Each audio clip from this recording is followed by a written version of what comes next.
예수님께서 부활하시고 이 땅에 40일 동안 사역을 하시고 성천하십니다. 그 역사적인 장면을 예수님의 제자들만 목격한 것이 아니라 500여 형제들도 그것을 목격하였습니다. 수많은 사람들이 예수님의 성천의 사실을 목격했습니다. 숨길 수 없는 역사적 사실이라는 겁니다. 그런데 이런 역사적 사실을 목격했던 자들이 한 사람, 두 사람 세상을 떠나가게 됩니다. 거기다가 엎친 데 덮친 격으로 로마의 다스림을 받던 유대 사회는 더욱더 강력한 핍박 가운데 놓여지게 됩니다. 네로의 등장은 더욱더 혼란을 거듭하게 만듭니다. 유대 사회에 관한 이 강력한 핍박은, 기독교인을 향한 핍박은 그 단계를 이미 넘어서 버립니다. 거의 학살 수준에 이를 정도로 강력함이 임하게 됩니다.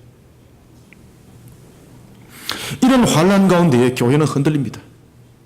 성도들은 고난 속에 어찌할 바를 알지 못하고 있습니다.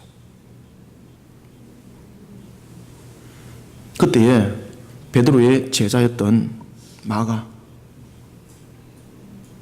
그는 여러분들이 너무나도 잘 알고 있는 것처럼 바울이 세계 전도여행을 떠났을 때에 바나바와 함께 했지만 중간에 돌아왔던 자, 그가 베드로에서 양육이 됩니다. 그런 베드로의 제자였던 마가가 자신이 알고 있는 사실에 관해서 성경을 기록을 하기 시작합니다. 성령께서 그의 손을 움직입니다. 그때 마가는 성경을 기록할 때 이렇게 기록을 합니다. 예수 그리스도의 복음의 시작이라. 아멘. 아니 목사님, 마가복음 1장 1절에 보면은 하나님의 아들 예수 그리스도의 복음의 시작이라고 나와 있는데 왜 앞에 거 빼먹고 예수 그리스도의 복음의 시작이라고 말합니까? 마가가 원래 기록할 때 그렇게 기록했습니다. 그런데 이 하나님의 아들이라는 이 단어가 등장하기 시작한 것은 후대에 이것을 편집하던 사람이 마가의 전체적인 주제를 삽입을 합니다. 딱 하나를. 그러면서 하나님의 아들이 등장을 했던 겁니다. 그래서 이 하나님의 아들 예수 그리스도의 복음의 시작이라는 부분에서 하나님의 아들은, 마가가 비록 이 글을 쓰지는 않았지만 마가는 이미 자신의 복음 안에서 전체적으로 이 사실을 이야기를 하고 있었던 겁니다. 그래서 마가복음의 전체 주제가 바로 하나님의 아들입니다.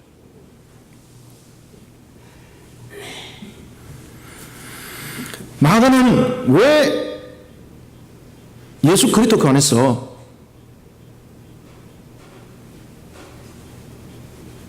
사람들에게 이야기를 할 때 힘내라, 용기를 내어라 이렇게 말하지 아니하고 왜 그 고난 가운데 환난 가운데 있는 그들 향해서 예수 그리스도의 복음의 시작이라고, 하나님의 아들 예수 그리스도의 복음의 시작이라고 왜 마가복음은 그렇게 기록이 되었을까라는 것입니다. 여기는 굉장한 이유가 있습니다. 이 속에 마가가 하고 싶은 이야기가 다 담겨져 있습니다. 하나님의 아들 예수 그리스도의 복음의 시작이라. 이 내용 속에는 우리의 구원을 위해서 이 땅에 오신 그분은 바로 성자 하나님이십니다. 하나님의 아들이라는 걸 통해서 그분은 사람의 몸으로 이 땅에 오실 이유가 없는 분입니다. 그럼에도 불구하고 그분이 우리의 구원을 위해서 이 땅에 오셨습니다. 그러면서 그분이 예수 그리스도라는 걸 통해서 또한 이야기를 하고 있고 복음의 시작을 통해서 우리에게 또 다른 이야기를 하고 있습니다. 사랑하는 성도 여러분, 이 모든 것들 속에 마가는 무엇을 이야기를 하고 싶은가 하면은 성자 하나님은 우리의 구원을 위해서 자원하여서 이 땅에 오셨습니다. 마지못해서 온 것이 아니라 자원하여서 이 땅에 오셨습니다. 그러면 자원하여서 어떤 모습으로 오셨는가라는 것입니다.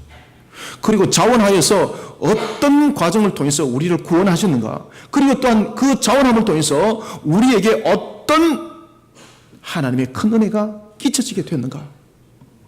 그러니 하나님의 약속을 우리는 믿고 그 약속 앞에 굳건하게 쓰고 예수가 그리스도인 것처럼 우리는 그리스도인이니 그리스도인의 값으로 살아가면서 이 고난과 환난을 두려워하지 마라.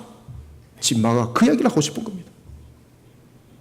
우리는 오늘 이 1장 1절의 이 고백을 통하여 우리는 자원하신 주님을 통하여 우리는 무엇을 해나가야 되는가? 우리는 무엇을 만들어가는, 무엇을 향해서 자원하는 그리스도인이 되어야 되는가? 우리가 세 가지의 관점을 보도록 하겠습니다. 먼저 우리가 1절을 한 번 더 읽읍시다. 시작. 하나님의 아들 예수 그리스도의 복음의 시작이라. 아멘.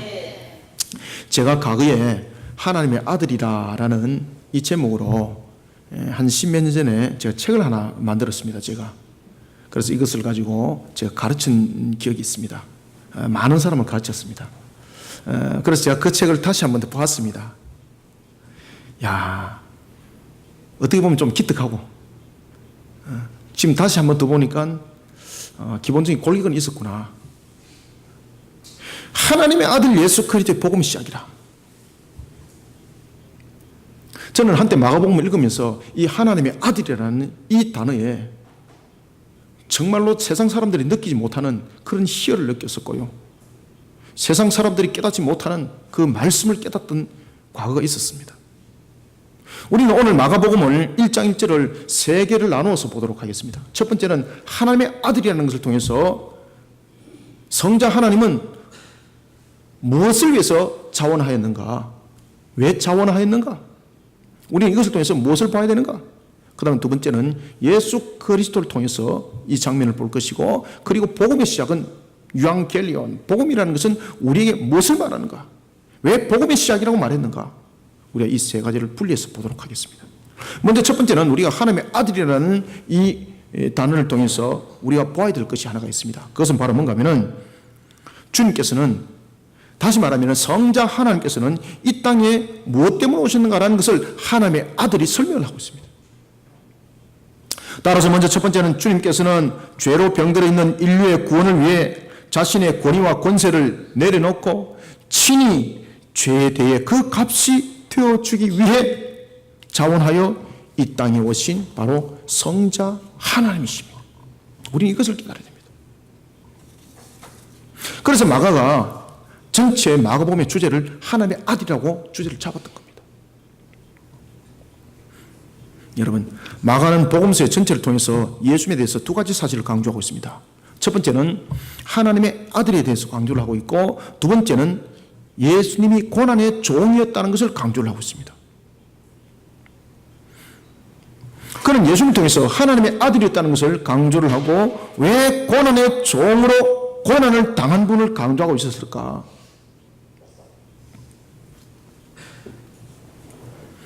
마가는 예수 그리스도가 하나님의 아들이었다는 이 사실을 통해서 무엇을 여러분 강조하고 싶었겠습니까? 그것은 또한 두 가지를 크게 강조하고 싶었던 겁니다. 그 첫 번째는 예수님은 이 땅에 사람의 몸으로 오실 이유가 없는 분이라는 것을 그는 강조하고 싶었습니다.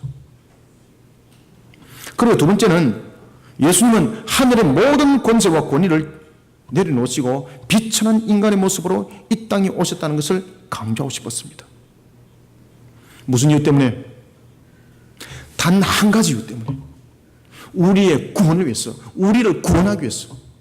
단 한 가지. 그 이유 때문에. 여러분, 성부, 성자, 성령 하나님을 가리켜서 우리는 삼위일체 하나님이라고 말하고 있습니다. 성부, 성자, 성령은 그 권위와 권세와 권능에 있어서 동등한 하나님이십니다. 그래서 삼위로 존재하되 일체로 존재하니 하나님은 한 분이라고 우리는 말을 하는 겁니다. 이런 것들이 신학적 논증을 통해서 삼신이 되어버리고 단일신론이 되어버리고 이런 복잡다단한 그런 삼일체론 논쟁을 통해서 신학들이 충돌을 하기 전에도 이미 하나님에 대해서 나가는 증거를 하고 있습니다. 그분은 하나님의 아들이셨습니다.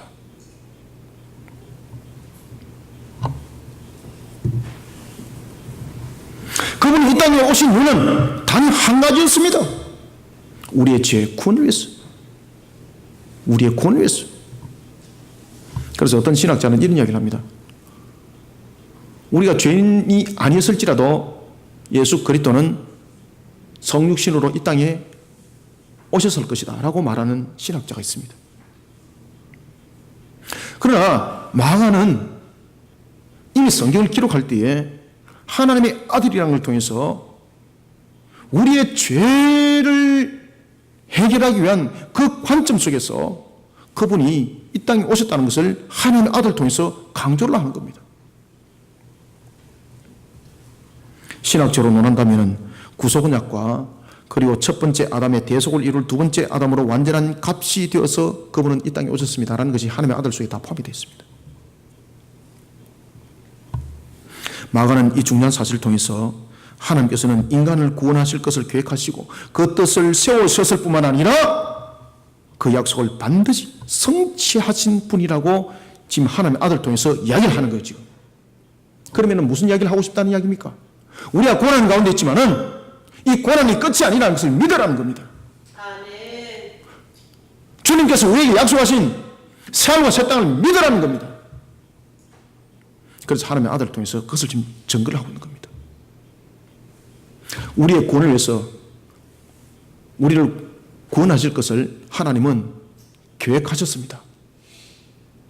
그런데 하나님은 계획이 계획으로 끝나지 않습니다. 그래서 우리는 하나님을 신실하시다 그러고 하나님의 속성에 관해서 이야기할 때 하나님은 불변하시는 하나님이라고 우리는 말하고 있습니다. 하나님은 인간의 계획과 다릅니다. 인간은 모사꾼이 돼가지고 칠민조보다 더 빨리 변하는 그런 속에 잠깐 계획했다가 엎어버리기도 합니다. 거짓말하기도 합니다. 그런데 신실하신 하나님은 계획했으면 반드시 실행하시는 분입니다. 지금 하나님의 아들을 통해서 지금 그것을 증거하고 있는 겁니다. 우리 향해서 약속하신 것 반드시 성취한다. 그러니 고난 가운데 핍박 가운데 있더라도 두려워하지 마라.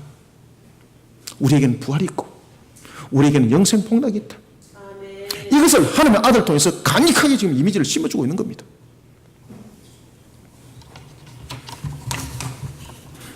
여러분, 우리가 출애굽기 3장 6절과 15절과 그리고 출애굽기 4장 5절에 보면은 이스라엘 백성들이 언약에 신실하신 하나님을 가리켜서 항상 반복할 때 쓰는 단어가 있습니다.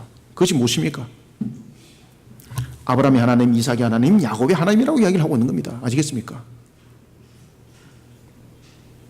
역사는 흘러가고 시간은 흘러갈지라도 하나님의 약속은 변치 않습니다. 아브라함과 약속했던 그 약속 지금 이 시대도 동일하게 적용되어지고 있습니다. 이것이 동일하신 하나님이십니다. 이것이 신실하신 하나님이시고 불변하신 하나님, 변치 아니하시는 하나님이십니다. 마가가 증거하고 있습니다. 믿을 말이에요. 이걸 믿어라. 그래서 하나님의 아들이라는 사실을 먼저 믿으라. 하나님의 아들이라는 것은 약속에 대해서 변치 아니하시고 우리의 구원을 향해서 달려왔던 그 약속의 말씀 계획으로 끝날 것이 아니다. 그래서 하나님의 아들을 먼저 다 이야기를 하는 겁니다. 그리고 실질적으로 마가복음 전체를 보면 그 이야기를 다 하고 있습니다. 그리고 실질적으로 이 마가복음의 1장 1절의 이 내용들은 나중에 여러분 보시면 마가복음의 끝에 보면 누가 등장하는가 하면 백부장이 등장하고 있습니다. 마가복음 여러분들 오늘 본문에도 보면 등장하지는 아니하지만은 예수님께서 빌라도에게 붙잡혀서 십자가에서 예수님께서 죽으시고 15장 39절 보십시오. 예수를 향하여 섰던 백부장이 그렇게 숨지심을 보고 이르되 이 사람은 진실로 누구의 아들이다? 하나님의 아들이었도다. 아멘. 아시겠습니까? 지금 이것을 마가가 함께 연결시키는 겁니다. 그 백부장 누굽니까? 이방인입니다. 그의 입에서 하나님의 아들이라는 고백이 어떻게 나왔을까요, 여러분들? 우리를 구원하시고자 계획했던 그 모든 것은 실행하시는 하나님의 것을 증명하고 있는 겁니다. 그러니까 흔들리지 마라. 흔들리지 마라. 세상의 환경 속에 흔들리지 마라. 세상에 주는 영향력 속에 흔들리지 마라.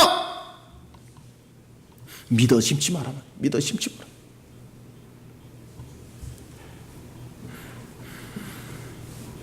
여러분, 마태복음 20장 28절에 보면은 이런 말씀이 있습니다.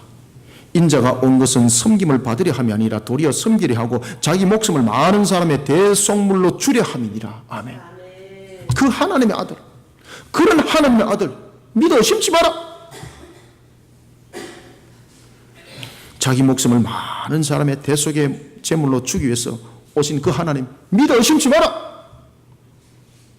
우리에게 영생 복락을 약속하신 하나님의 아들 믿어 의심치 마라.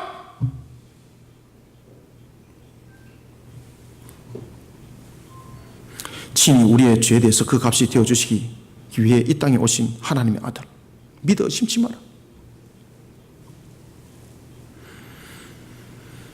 그분으로 말미암아 우리는 영원히 꺼지지 아니할 지옥의 불문 속에서 살아가야 될, 우리가 영생 복락이라는 새하늘과 새 땅 천국에서 살아가는 거 믿어 의심치 마라. 아시겠습니까? 지금 하나님의 아들은 그것을 강조를 하고 있습니다. 쓸데없이 하나님의 아들이라고 놓은 것도 아닙니다. 이거. 그런가 하면 또한 하나님의 아들을 통해서 우리에게 무엇을 증거를 하고 있을까요? 우리는 그런 큰 은혜를 받은 자라는 것을 설명하고 있습니다. 우리는 그런 큰 은혜를 받은 자다. 큰 은혜를 받은 자다. 사랑하는 성도 여러분, 우리는 그리스도인입니다. 사도행전에 보면은 안디옥에 이르렀을 때에 예수를 증거를 하는 자들을 가르쳐서 저들은 꼭 예수와 같은 자들이다. 저들은 자신의 생명을 아끼지 않고 예수를 증거하려고 한다. 그러면서 어리석은 자라고 조롱하면서 별칭을 붙인 것이 그리스도인이었습니다. 그런데 그것이 우리의 이름이 되어버렸습니다. 우리는 하나님의 아들이신 그분의 그 값으로 우리는 그리스도인이 되었습니다. 우리는 주님의 값으로 큰 은혜를 받은 자들입니다. 그런 우리가 이 땅을 살아갈 때에 우리의 삶의 모습이 그리스도인이 되어야 되는 것입니다. 지금 하나님의 아들을 통해서 우리는 그것을 볼 줄 알아야 되는 것입니다. 그래서 마가가 그 이야기를 하는 겁니다. 우리는 하나님의 아들의 그 값으로서 우리는 그리스도인이 된 것이다. 그러니 우리의 모습 자체가 그리스도인이 되어야 된다는 것을 두려워하지 마라. 여러분, 우리는 하나님의 아들이라는 이 음성에 대해서 이것을 지식적으로 접근하면 안 됩니다. 우리는 하나님의 아들이라는 이 음성을 통해서 생명의 음성으로 접근해야 됩니다. 그러니 우리는 그리스도인의 값에 대해서 그 값을 지불하면서 살아가는 자가 되라는 이야기입니다. 사무엘상 3장 10절에 보면 사무엘이 하나님으로부터 쓰임받기 시작할 때에 그가 어떻게 합니까? 사무엘이 주님 말씀하옵소서. 누가 듣겠나이다? 종이 듣겠나이다. 아멘. 그리고 그는 쓰임을 받습니다. 하나님의 아들 통해서도 우리는 이런 음성을 들어야 합니다. 지식적 접근에서는 이런 소리가 들리지 않습니다. 생명적 접근을 하시기 바랍니다. 그래서 하나님의 아들이라는 걸 통해서 우리는 마치 주님께서 사무엘을 불렀던 것처럼 하나님의 아들이라는 걸 통해서 우리는 생명의 음성을 들어야 하는데 어떤 음성을 들어야 될까요? 너는 그리스도인의 값을 사랑하라. 이 음성을 들으시길 바랍니다. 세상에 대해서 우리는 하나님의 아들의 그 값을 살아가는 자원하는 그리스도인이 되어야 합니다.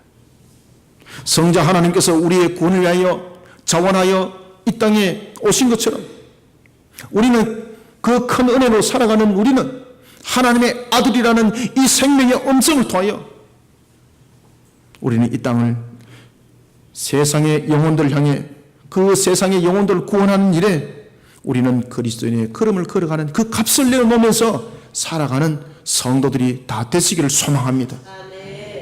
그 다음에는 두 번째는 우리는 자원하시는 주님을 통해서 우리의 어떤 모습을 우리는 돌아봐야 되는가? 두 번째는 예수 그리스도입니다. 자, 다시 한번 읽습니다. 1절 시작. 하나님의 아들 예수 그리스도의 복음의 시작이라. 아멘. 아멘. 아멘. 두 번째는 예수 그리스도입니다. 왜 마가는 성자 하나님을 예수 그리스도라고 바로 이야기를 하고 싶었을까라는 것입니다. 목사님 그것도 모릅니까? 구약에서만 이야기를 하니까 그 내용들을 적은 것 아니겠습니까? 여러분들 마가가 그 정도 수준인 줄 아십니까? 성령께서 이 글들을 적도록 했습니다. 그러면은 이 예수 그리스도라는 걸 통해서 이야기를 하고 싶은 겁니다. 왜? 예수 그리스도의 복음의 시작이라 그랬잖아요. 그렇기 때문에 이 예수 그리스도라는 것을 통해서 문제를 풀으라는 이야기입니다. 예수 그리스도를 통해서 문제 풀지 못하면 왜 복음의 시작인지 이해를 못한다는 이야기입니다. 지금 마가는 그 얘기를 다 하고 있는 겁니다. 그러면은 예수 그리스도 속에서는 무엇이 있는가? 첫 번째는 성자 하나님이 이 땅에 오신 전체에 대한 형태를 이야기를 했다면 이제 예수 그리스도는 보다 더 세심한 부분을 이야기를 하고 있습니다. 그러면 성자 하나님이 이 땅에 왜 오셨는가? 예수로 오셨다는 거죠. 예수가 무엇입니까? 구원자로 오셨다는 거예요. 구원자. 그러면 구원자로 왜 오셨는가? 그리스도로 오셨다는 거예요. 그리스도로. 구원자가 우리의 구원을 위해서 그 값을 지불하기 위해서 그리스도라는 사역을 통해서 그 값을 지불하기 위해서 이 땅에 오셨다는 거예요. 그게 바로 예수 그리스도예요. 따라서 우리는 두 번째, 우리의 구원의 성취를 위해 첫 번째 아담의 저주의 값인 가시와 엉겅퀴의 그 길뿐만 아니라 불순종에 따른 죽음을 해결하기 위해 자원하는 제물로 이 땅에 오신 하나님의 아들, 바로 우리의 죄를 가시와 엉겅퀴와 죽음의 값을 자원하는 제물로 해결하기 위해서 이 땅에 오신 하나님의 아들이 있다는 것을 우리는 기억하셔야 됩니다. 마가는 증가합니다. 하나님의 아들 예수 그리스도의 복음의 시작이라. 마가는 성자 하나님인 예수님을 가르쳐서 우리의 구원을 이루기 위해 하나님의 아들로서 이 땅에 오셨다는 이 사실과 함께 두 번째는 그분이 그리스도로서 사역을 감당했다라고 우리에게 증거하고 있습니다. 그리스도라는 것은 이미 우리가 구약에 보면 나타나 있습니다. 그래서 여러분 구약 성경을 잘 공부를 하셔야 됩니다. 구약 성경에 보면은 왜 하나님께서 이스라엘 백성들을 출애굽을 시켜서 시내산에 도착했을 때에 왜 제사장을 세웠고 아시겠습니까? 왜 그리고 왕을 세울 때 기름을 붓고 왜 선자를 세울 때 기름을 붓는가? 이 부분들이 모두 다 인간에 담고 있었던 첫 번째 아담의 직분과 관계가 되기 때문입니다. 그리고 예수님은 이 문제를 해결해야만이 되는 겁니다. 그래서 그리스도로 온 겁니다. 구약 성경에 보면은 출애굽기 30장 30절에 보면은 하나님께서 아론과 그의 아들들을 제사장으로 세울 때에 무엇합니까? 머리에 기름 붓습니다. 여러분 아시겠습니까? 여러분 잘 기억하시길 바랍니다. 괜하게 제사장 만드는 것 아닙니다. 원래 제사장의 그 직분은 원래 아담의 직분입니다. 아시겠습니까? 이 세 가지 직분이 결국은 하나님과 교통하는 직분입니다.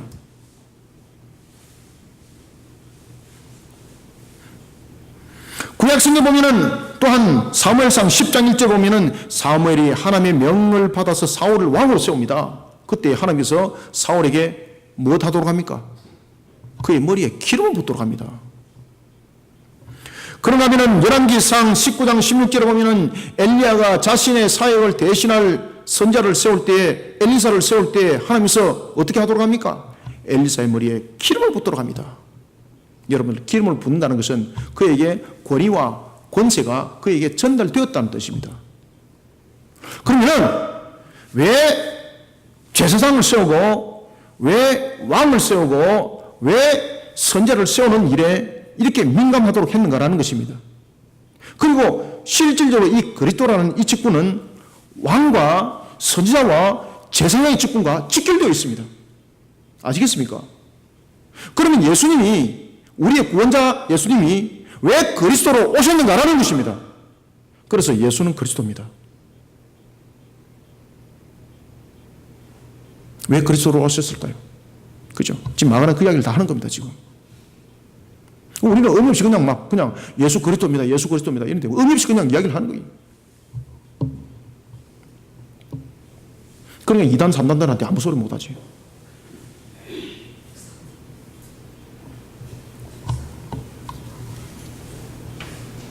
사무엘상 16장 12절에 보면은 누군가에게 중요한 직분을 맡길 때에 권위와 권세를 줄 때에 그 머리에 기름을 부는 예식을 거행했습니다. 기름 부음을 받은 자를 그리스도라고 말하는 거예요. 그러면 우리의 구원자인 그분이 왜 기름 부음 받은 자로서 왔냐 이 말입니다. 아시겠습니까? 그 원인을 잘 아셔야 됩니다. 성자 하나님께서 인간의 구원을 위해서 이 땅에 오셨습니다. 그냥 오시면 되는데 왜 그리스도로 왔냐 말입니다. 뭐 때문에 그리스도로 왔을까요? 마가는 그 이야기를 정확하게 하고 있습니다. 그리스도라는 명칭은 이 땅에 구세주로 오신 성자 하나님의 모습을 설명하고 있는데 그 모습이 첫 번째 아담의 완전한 모습을 담은 두 번째 아담이라는 뜻입니다. 이게. 다시 말씀드리면 우리를 구원할 자로 이 땅에 오실 성자 하나님께서 그리스도가 되어야 될 이유는 첫 번째 아담에게 주어진 직분과 깊은 관계를 가지고 있다는 것을 우리에게 설명하고 있습니다.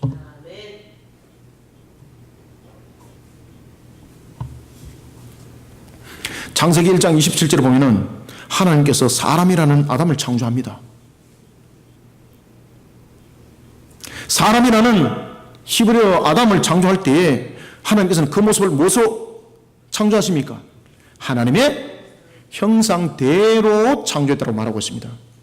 그러면 하나님의 형상대로 창조했다는 것은 제가 여러분들에게 교리 공부 시간에도 가르쳐 드렸습니다만 형상대로라는 것은 하나님의 속성과 관계가 있습니다. 그때 형상대로라는 것은 하나님이라는 신격만을 가지고 있는 그러한 비공유적 속성이 아니라 공유적 속성이 그에게 부여됐다는 이야기입니다. 그러면 또한 이 하나님의 형상대로 창조했다는 것은 또한 이 공유적 속성 속에 있는 내용 속에서 무엇을 또한 말하고 있는가? 그것은 바로 하나님께서 창조하신 사람이라는 창조물은 다른 피조물과 다르다는 뜻입니다. 이게. 그러면 하나님의 형상대로라는 것은 무엇을 말하고 있는가? 피조세계에 보면은 사람을 만드셨고 그 전에 다른 창조물을 만드십니다. 그런데 다른 창조물을 만들 때는 하나님의 형상대로라는 단어를 쓰지 않습니다. 그저 땅에게 명령했습니다. 그런데 사람을 창조할 때는 하나님의 형상대로라고 말을 하고 있습니다. 그것은 바로 무슨 뜻인가? 사람은 창조한 목적이 있다는 뜻입니다. 무슨 목적으로? 하나님은 모든 피조물을 창조할 때 다 목적을 가지고 창조하십니다. 그 가운데서도 사람을 창조하는 목적은 큰 두 가지 목적을 가지고 있다는 겁니다. 그것이 형상대로라는 것이 설명을 하고 있습니다. 그리고 특히 창세기 여러분들 보시면은 1장과 2장에 보면은요, 이 하나님의 형상대로라는 이 창조가 무엇을 설명하고 있는지 그 속에는 세 가지 직분이 있다는 것을 정확하게 설명하고 있습니다.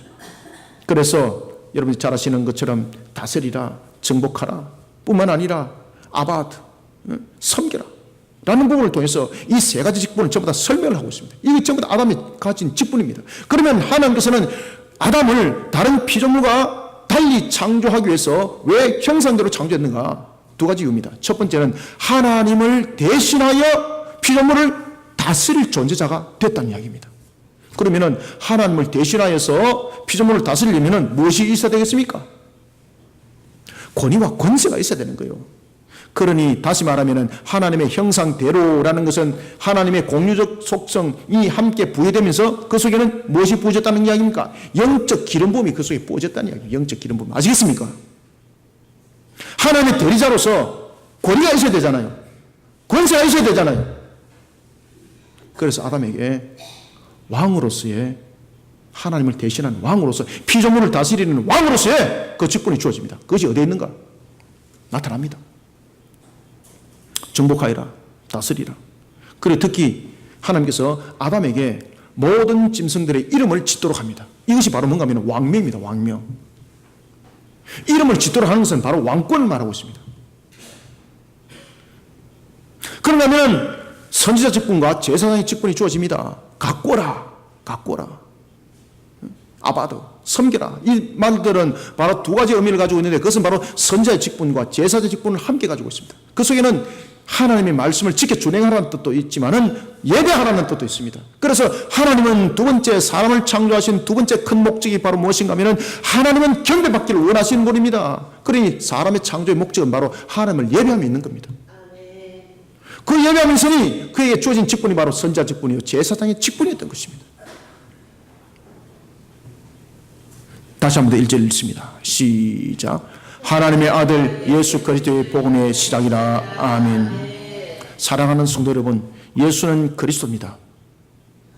이거 반드시 기억 잘 하셔야 됩니다. 성자 하나님은 군림하기 위해서 이 땅에 오신 분이 아니라 아담의 완전한 회복에 따른 사역을 이루기 위해서 아담이 하나님의 말씀을 거역할 때에 그의 자유의지가 하나님의 말씀을 거역할 때에 이 자유의지는 인간의 속성과 연결되어 있었고 그 인간의 속성은 바로 아담에게 주어진 새 직분이었던 왕의 직분과 선지자 직분과 제사장의 직분과 연결이 되어 있었습니다. 그러니 그의 자유의지가 하나님의 말씀을 거역했다는 것은 바로 새 직분이 하나님의 명을 거부했다는 겁니다. 그래서 아담의 새 직분이 박탈을 당하는 겁니다. 예수 그리스도는 그 박탈당한 새 직분의 회복을 통해서 아담의 값이 되어야 됐던 것입니다. 그래서 그분은 그리스도로 오셔야 되는 겁니다. 아담의 완전한 제물이 되기 위해서는 그리스도로 오지 않으면 안 되는 겁니다. 그래서 예수는 우리의 구원을 위해서 무엇으로 왔다? 그리스도로 오셨습니다. 이렇게 말씀하셔야 됩니다. 아시겠습니까? 성령 하나님은 우리의 구원을 위해서 무엇으로 왔다? 그리스도로 오셨습니다. 이렇게 말씀하셔야 정확한 겁니다. 첫 번째 아담의 저주의 값으로 가시와 엉겅퀴의 고난의 값이 되기 위해서 왔습니다. 생명으로 속전의 값이 되기 위해서 그리스도로 오셨습니다. 따라서 우리는 두 번째, 이런 그리스도의 모습을 완전히 담아내는 그리스도인이 되어야 되는 것입니다. 그러니 우리는 복음을 증거하는 데 있어서 당하는 고난을 두려워하지 맙시다. 영적 전투는 피하는 것이 아니라 영적 전투는 맞서서 함께 마귀와 함께 맞짱을 떠야 되는 겁니다. 개혁주의 신학자들이 뭐라고 말하는, 특히 바빙크가 구원론에 대해서 글을 쓸 때 뭐라고 글을 쓰는가 하면 이런 글을 씁니다. 우리 개혁주의 성도들은 하나님께서 우리를 이 땅에 남겨두신 이유를 잘 알아야 된다. 우리는 영적 전투에 대해서 회피하는 자가 되어서는 안 된다. 우리는 영적 전투를 과감하게 치를 수 있는 자가 되어야 된다. 왜 그렇습니까? 이 영적 전투는 이미 누가 우리로 하여금 이게 만드셨습니까? 그럼요, 그리스도께서 십자에서 모든 것을 이루시고 사망 권세까지 이기신 그분께서 우리에게 모든 권세를 줬습니다. 그래서 우리가 만인 제사장이지 않습니까? 그럼 우리가 왜 영적 전투에서 두려워하고 왜 영적 전투를 치르지 아니하려고 회피하려고 하고 있습니까? 마귀가 주는 마음에 넘어갔기 때문입니다. 사랑하는 성도 여러분, 성도 하나님은 우리의 구원을 위해서 그리스도로서 고난의 값과 생명의 속전의 값을 아낌없이 내놓으셨습니다. 우리는 그리스도인으로 살아가야 됩니다. 영적 전투를 치르는 일에 두려워하지 마시길 바랍니다. 그리스도인으로서 우리는 세상을 살아가는 데 있어서 영적 전투를 두려워하지 마시길 바랍니다. 오늘도 그리스도인으로서 영적 전투를 아름답게 치러 나가는 주님의 모습을 담아가는 참 그리스도인이 되기를 소망합니다. 그 다음에는 세 번째, 왜 복음의 시작이라고 말하고 있는가? 우리는 이것을 통해서 무엇을 바라봐야 되는가? 1절을 다시 한번 읽습니다. 시작. 하나님의 아들 예수 그리스도의 복음의 시작이라. 아멘. 마가는 그냥 복음이다 이렇게 하면 되는데 왜 복음의 시작이라 말했을까? 복음도 시작했다는 겁니다. 그러면은 마가는 이 복음의 시작을 통해서 지금 무엇을 지금 말하고 싶었을까요? 앞에까지는 지금 그리스도를 통해서 지금 무엇을 이야기했습니까? 십자가에서 죽으심까지 이야기한 거예요. 아시겠습니까? 하나님의 아들을 통해서는 성자 하나님이 이 땅에 왜 오시는가를 이유를 설명했고, 그 다음에 예수 그리스도는 첫 번째 아담을 대속을 할 두 번째 아담으로서 완전한 사역을 이룬 것을 예수 그리스도까지 설명했습니다. 그러면 왜 복음의 시작이라는 것을 매듭을 댔는가라는 것입니다. 무엇을 말하고 싶을까요? 부활을 말하고 싶은 겁니다. 부활을. 아시겠습니까? 우리의 복음의 시작, 유앙겔리온, 기쁜 소식, 가스펠, 굿뉴스, 이것은 부활이 없었다면 굿뉴스가 될 수 없습니다. 그래서 이 복음의 시작을 통해서 마가는 부활의 강력함을 우리에게 말하고 싶은 겁니다. 따라서 마지막으로 우리는 세 번째, 죄와 사망의 그늘 아래 놓여 있는 인류의 구원을 위해 사망 권세를 깨뜨리신 부활의 첫 열매가 되셨을 뿐만 아니라 이것이 인류를 향한 구원의 밧줄이 되길 자원하신 하나님의 아들, 그분이 바로 성자 하나님이셨습니다. 우리는 이것을 기억해야 됩니다. 만약에 성자 하나님께서 십자가에서 죽으신 것으로만 모든 것이 값이 지불되었다면 복음은 시작되지 않습니다. 그걸로 끝입니다.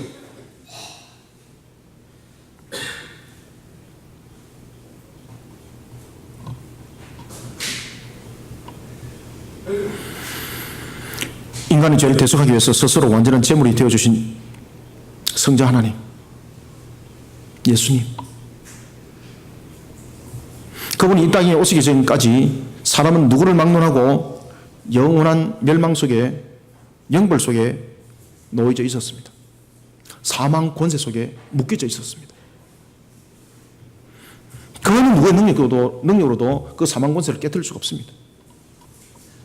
참, 제가 기가 차는 것은요, 하나님의 교회는 어떻게 구원을 받는가 하면은 그 하나님의 어머니를 손을 잡고 가면 구원을 받는데, 기가 막히죠, 그죠?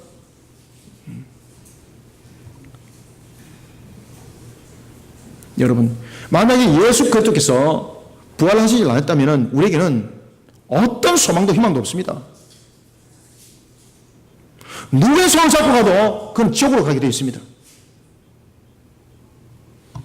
2만이 아니라 3만이라도 지옥에 가게 되어 있습니다. 여러분들 아시겠습니까?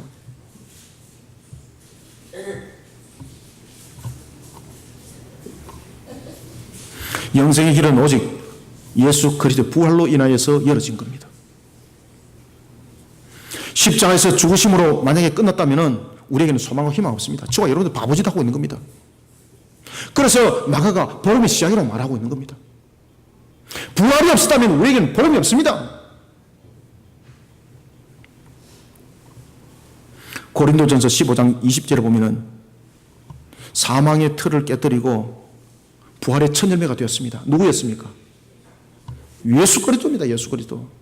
예수 그리스도가 사망의 틀을 깨뜨리고 부활의 첫 열매가 되었던 것처럼 우리는 또 다른 하나의 첫 열매입니다. 아멘. 예수 그리스도로 말미암은 또 다른 하나의 우리는 부활의 첫 열매입니다. 우리는 그렇게 해서 복음이 시작된 겁니다. 예수 그리스도를 구세주로 믿는 자에게 하나님께서는 영생의 길을 열어주셨습니다. 그러니 주 예수 그리스도를, 주 예수를 믿으라. 그러면 어떠하리라? 그렇죠. 맞습니다. 주 예수를 믿으라. 그러면 너와 네 집이 구원을 받으리라. 아멘.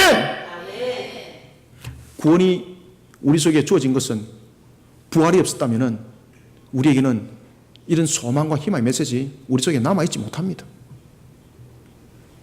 그러니 엉뚱한 거 손잡지 말고 부활의 주님을 잡아야 합니다. 사랑하는 성도 여러분, 영생의 길은 인간의 과학과 신비한 약초에 있지 않습니다. 그 신비한 약초를 찾아갔던 왕도 다 죽었습니다. 중국의 진시 왕제 보십시오. 인도까지 사람 보내고 우리나라까지도 사람 보냈잖아요. 그거 먹고 죽었습니다. 영생의 길은 오직 예수 그리스도를 구세주로 믿는 믿음, 그 외에는 아무 길도 없습니다. 그래서 1517년 10월 31일 날 종교개혁을 일으켰던 비덴베르크의 95개 항을 못을 박았던 루터가 오직 믿음이라고, 솔라피드라고, 오직 주 예수 그리스도를 믿는 그 믿음만이 우리의 권위라고, 그 외에는 하나님께서 어떤 길도 가르쳐주지 않았는데 어찌 면별부, 면제부가 어찌 우리의 구원의 조건이 될 수 있는가?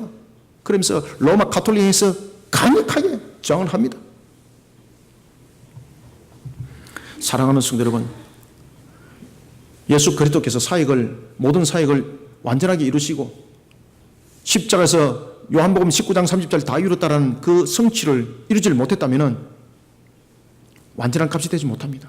그런가 하면 이 다 이뤘다라는 것을 만약에 부활로서 나타나지 않았다면 이 다 이뤘다는 것 또한 종이 호랑이에 불과한 것입니다. 이 다 이뤘다는 걸 통해서 부활이라는 첫 번째 생명의 열매로 나타나니 우리에게는 그것이 복음의 시작이었던 것입니다. 사랑하는 성도 여러분, 열매는 또 열매를 맺어만이 그 열매는 살아있는 열매입니다. 부활의 열매는 항상 복음의 시작을 알리는 열매입니다. 예수님께서 부활의 열매로서, 첫 열매로서 우리에게 또 다른 부활의 첫 열매가 되게 했던 것처럼 우리는 오늘 복음의 시작이라는 이것을 통해서 우리는 어떤 그리스도인이 되어야 되는가? 내가 열매를 맺는, 또 다른 첫 열매의 열매를 맺는 그런 그리스도인이 되어야 된다는 사실입니다.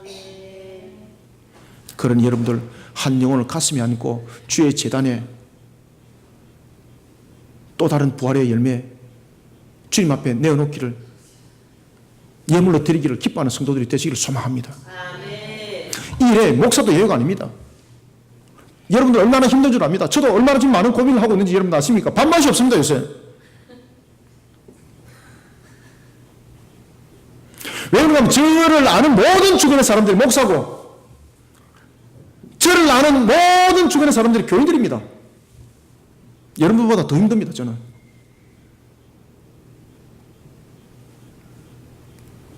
그런데 한편으로서는 기쁩니다. 왜?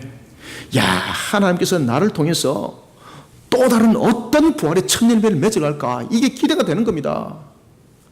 그래, 우리 사모님은 얼마나 기뻤던지 미용실에서 한 영혼을 이제 건졌다 이래서 저한테 왔습니다. 와가지고 막 복음을 전하는데 그 어머니가 가짜 번호를 가르쳐 준 겁니다. 전화번호가. 여러분, 우리는 어떤 과정을 통해서도 부활의 첫 열매를 맺는 또 다른 우리는 첫 열매가 되어야 됩니다. 그러면서 계속해서 부활의 또 다른 첫 열매를 맺어가는 그리스도인들이 되시길 바랍니다. 생명은 생명력이 있어야만이 열매를 맺습니다.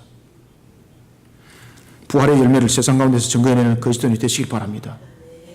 오늘도 예수 그리스도처럼 세상에 대해서 구원의 밧줄이 되는 그 일에 자원하는 또 다른 하나의 부활의 첫 열매가 되기를 축원합니다. 말씀을 맺겠습니다. 하나님의 아들 예수 그리스도의 복음의 시작이라. 이것은 마가가 단순하게 기록한 것 아닙니다. 성령께서 마가로 하여금 이 사실을 기록하도록 했습니다. 왜 그렇게 기록하도록 했을까요, 여러분들요? 그것은 바로 세상을 살리는 진정한 길은 세상을 복음화시키는 길밖에 없다는 것입니다. 제가 여러분들에게 감히 묻겠습니다. 예루살렘이 성지입니까? 예루살렘은 예루살렘입니다. 성지가 아닙니다.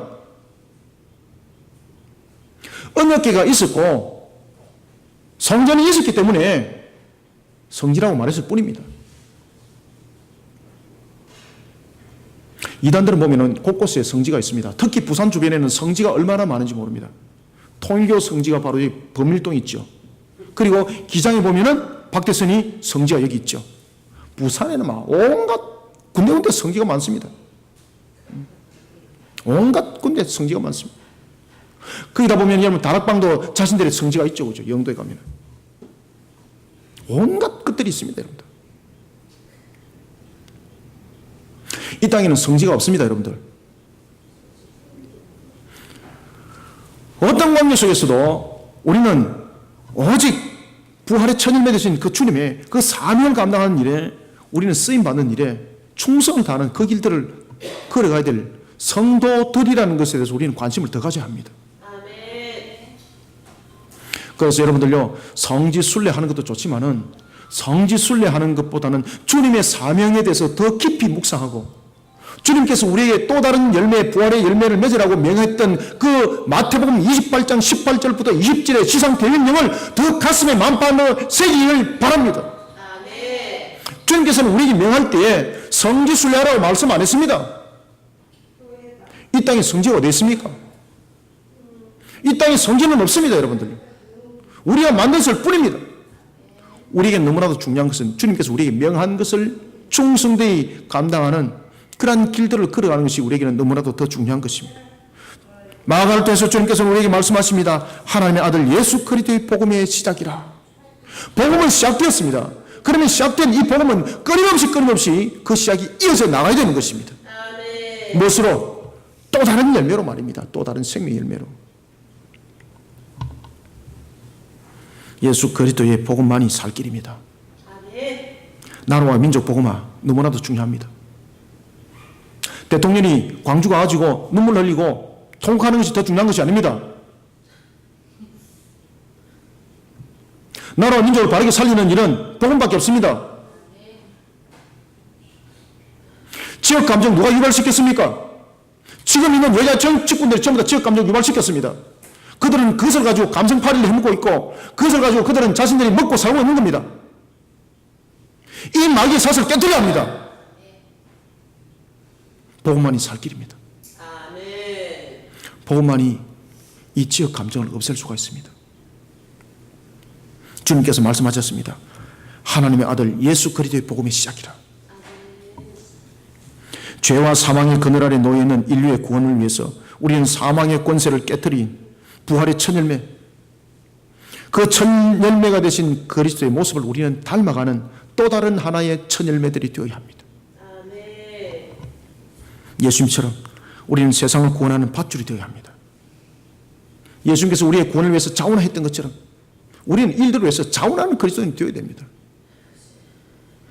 우리가 이런 모습 속에서 자원하지 못하니까 첫째 곳곳에 얼마나 많은 교회들이 있습니까? 그런데 얼마나 영향력이 없는지, 얼마큼 영향력이 없는지 이단이 교회를 괴내버리고 있고, 이단의 교주가 목사로 소개되고 있고, 그러면서 교회는 아무 반응을 하지 않습니다.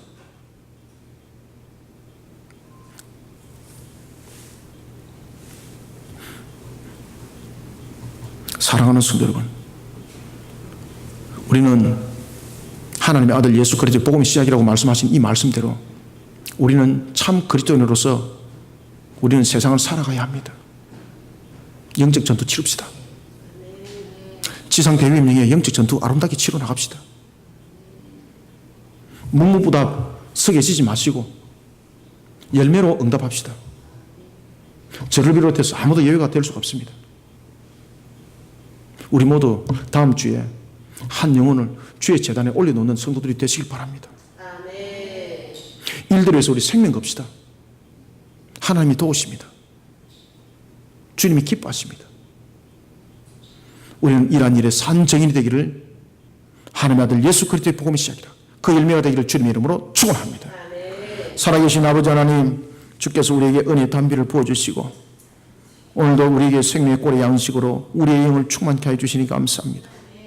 하나님의 아들 예수 그리스도의 복음의 시작이라 오늘도 살아계신 하나님의 산 열매가 되어 생명의 잉태를 낳는 복음의 전도자가 되기를 원합니다.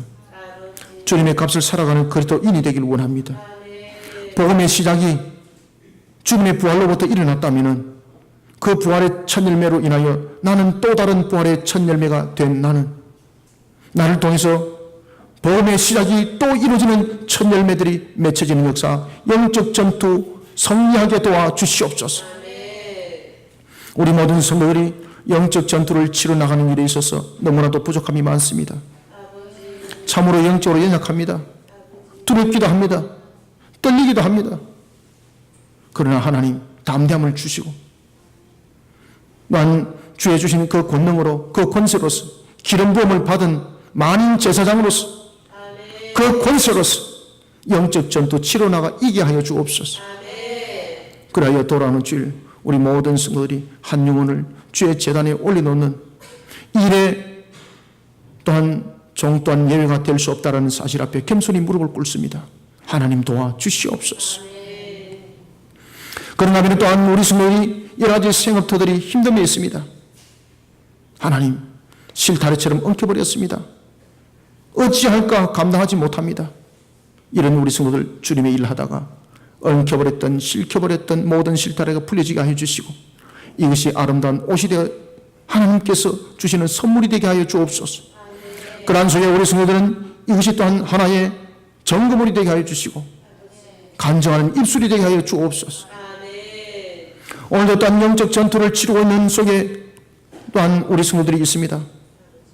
흠악한 속에 우상 숭배를 함께하지 아니할 것을 작정하였고 그런 속에 영적 전투를 치러 나가다가 입원한 성도도 있습니다. 하나님 도와 주시옵소서. 순간적으로 피하는 승리가 되지 말게 하여 주시고 영원히 이기는 영적 전투가 될 수 있도록 성령님 도와 주옵소서. 오늘도 이 모든 모습 속에 우리 성도들 불쌍히 계시고 주님의 뜻을 써내려가고자 합니다. 하나님 도와주옵소서. 오늘도 종의 입술을 통해서 주신 말씀은 우리 모든 성도들에게 양식이 되게 하여 주실 때 세상을 성리하는 말씀 되게 하여 주옵소서. 꼴의 양식이 되게 하여 주시옵소서. 비선과 기온과 희대와 유브라데 흐르는 내강의 말씀 되게 하여 주옵소서. 예수님의 이름으로 기도드립니다. 아멘.